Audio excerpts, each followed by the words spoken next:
here. All his friends and family have come, almost 700 invited guests in all. As the party gets going, Chaim dances with his daughter. A little girl is passed from shoulder to shoulder. Friends hoist Chaim into the air. Bride and groom kiss. The two families are joined.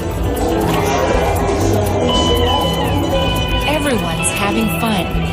But then a rumble. Guests feel the floor begin to shake, but it isn't the beat of the music. Suddenly,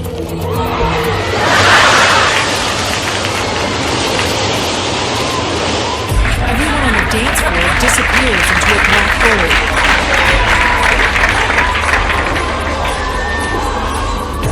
It's a horrifying moment. Their world collapses beneath them. More than 300 people crash through 3 stories. The floors pancaked, concrete smashing on top of them, burying them. People cry and scream.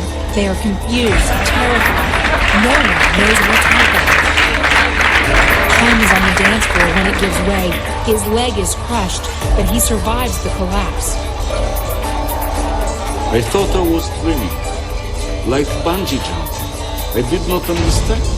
Dead people, wounded, only my hands were. He remembers dancing with his daughter right before it happens. The next thing he knows, the two of them fall 90 feet to the ground and are covered by the rubble. Her head was leaning on me. She said, "Father, it hurts." And then she lost consciousness. He can't move, and there's nothing he can do. I begged and screamed for them to rescue her.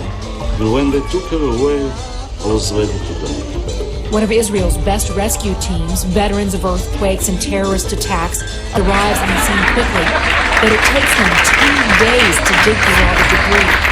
I wanted to, and I lost consciousness. I woke up here. Searchers use bulldozers, cranes, and their bare hands. They find 24 bodies. Another 300 wedding guests are injured. The country is stunned. Many call it the worst non-terrorist catastrophe in Israel's history. Everyone asks the same question. How? How could the floor just collapse?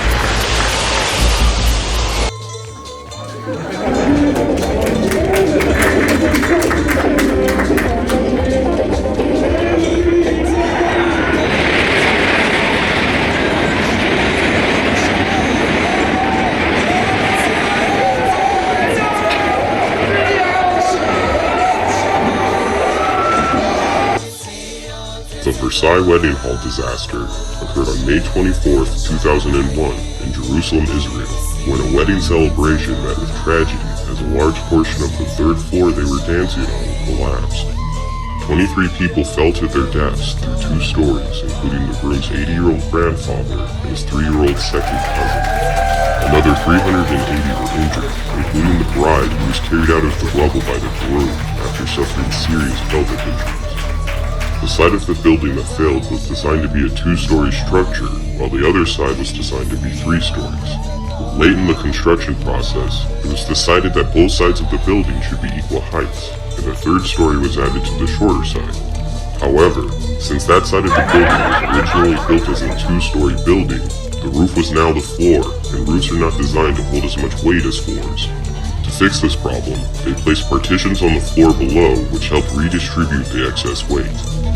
A few weeks before the collapse, the wedding hall owners decided to remove the partitions, and the floor began to sag several inches. The owners viewed the sagging floor primarily as a cosmetic problem and attempted to level it with additional grout and fill. However, their approach not only failed to provide additional structural capacity, but added more weight to the already weakened area.